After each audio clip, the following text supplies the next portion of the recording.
Em meio à sinalização da abertura de Hormuz e às decisões de política monetária aqui nos Estados Unidos, o dólar fechou em alta nesta última quinta-feira. A moeda americana subiu 1,30%. Foi cotada a R$ 5,17. Chegou até a R$ 5,19 na máxima do dia. Para entendermos se o momento de calmaria do câmbio acabou, se a gente vai ver mais pressão para a moeda daqui para frente, conversamos agora com o Marco Harbich, que é CIO da Gordon Capital. Seja bem-vindo à nossa programação, meu caro. Um ótimo dia a você. Olá, Gabriel. Bom dia a todos. É sempre um prazer. E aí, como é que ficamos? Porque se imaginava, talvez, que com o conflito parcialmente resolvido ou encaminhado para negociações, o dólar voltaria a talvez perder um pouco de força aqui no Brasil, mas é justamente o oposto que acontece. A que devemos este movimento? É culpa Brasil? É culpa dos investidores internacionais que estão voltando a investir lá nos Estados Unidos? Como é que a gente consegue avaliar essa situação, meu caro? Olha, eu acho que é um conjunto de fatores, tá? A gente não pode só determinar um ou outro. Acho que desde quando começou a ter a desvalorização do dólar, né, que tiveram algumas medidas do Trump, como tarifácio, comprar a Groenlândia, anexar o Canadá, enfim, algumas medidas também de política fiscal expansionistas, até para expandir a economia, né, para poder aquecer. O mercado começou a buscar alternativas tanto aqui na América Latina, não só Brasil, como no mundo inteiro. Tá? Então, como o nosso mercado ele é muito pequeno, vamos dizer assim, o pequeno valor que mandaram para o Brasil, né, fez com que a Bolsa subisse bem, enfim. Mas, como a economia nos Estados Unidos cresceu bastante, se a gente pegar aí os últimos dados, PIB aquecido, atividade aquecida, né, CPI veio um pouco acima do esperado, não o núcleo, né, o CPI cheio, né, inflação cheia, números de vagas de empregos criadas foi o dobro do esperado. Então, isso fez com que os próprios membros do Fed que já estavam esperando uma manutenção, estavam votando por manutenção, fez com que já repensassem, e isso foi até mencionado, né, agora, quarta-feira, já estão pensando numa alta dos juros. Se já está pensando nessa alta de juros, isso fortalece, né, o mercado, isso fortalece a moeda, isso fortalece o dólar. Então, acho que está tendo uma reorganização, vamos dizer assim, em voltar a investir nos títulos americanos, dado também um monte de incerteza que a gente ainda sobre esses conflitos geopolíticos, né? Então, eu acho que sim, ainda estão voltando para o mercado americano, mas não no objetivo desses retornos. Eu acho que na busca de uma segurança. Quando a gente olha, Marco, de uma forma geral, para o que vem a acontecer em seguida, o Banco Central deixou porta aberta para continuar cortando os juros aqui no Brasil. E lá nos Estados Unidos as indicações são muito negativas de que tenhamos novos aumentos até o final deste ano. Ao menos metade do conselho, metade do FONC, que é o Comitê de Mercado Aberto, indicou que ou os juros continuam como estão ou vão subir nas próximas reuniões. E eu queria entender, essa diferença de juros, ela tende a fazer com que o cenário piore? Afinal, os investidores estão voltando a ver muita atratividade nestes títulos americanos? A atratividade dos juros, esse delta, né, que a gente chama, essa diferença de juros, ela vai diminuir, tá? E aí tem alguns investidores que já começam a pensar, será que vale correr o risco Brasil, dado que esse diferencial de juros vai cair? Embora ele ainda seja muito grande, já estão, né, como você muito bem mencionou, já estão começando a pensar em subir juros, né, já estão votando para isso. E aqui nós tivemos uma divulgação, um comunicado do Copom também na quarta-feira, que foi meio controverso, né?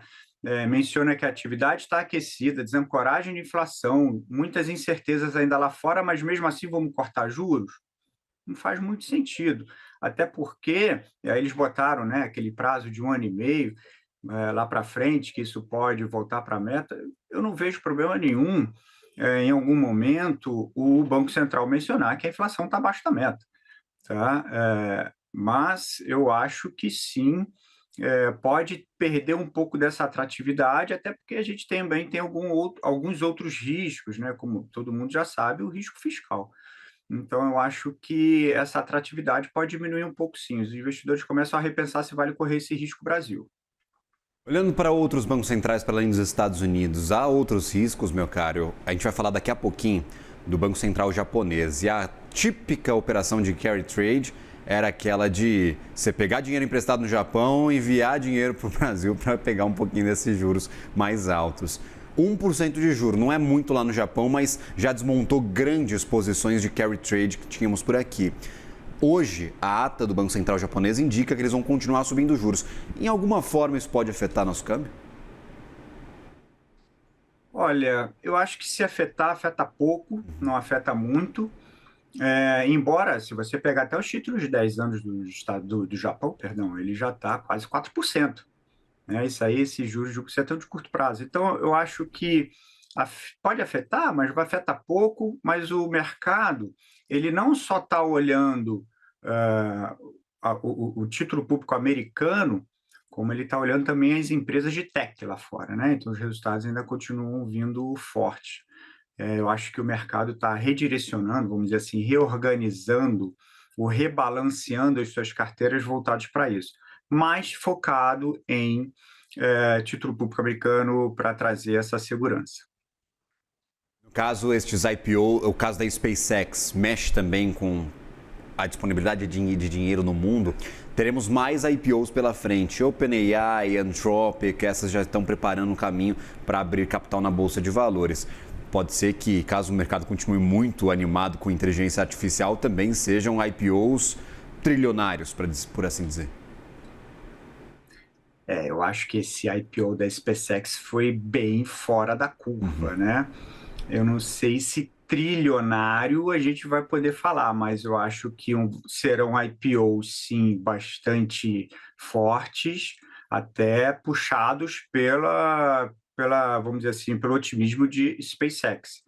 Mas eu acho que vai atrair bastante capital, sim. Até porque, se você pegar aí os resultados, eles estão vindo até interessantes, né, dessas empresas.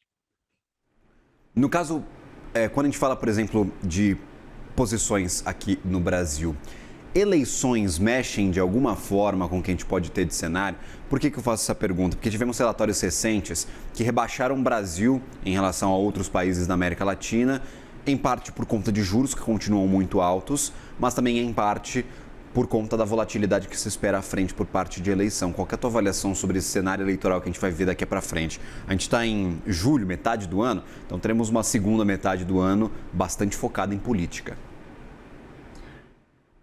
Eu acho que ainda está muito cedo para tomar uma decisão. Olha, vai ser sobre a política tal, ou o candidato A, B ou C vai ganhar. Eu acho que está muito cedo para falar sobre isso.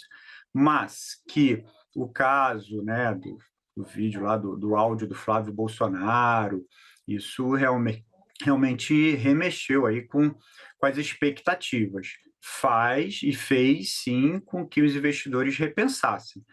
Mas ainda não está muito cedo para tomar uma decisão se vai ser o governo ou a oposição que vai,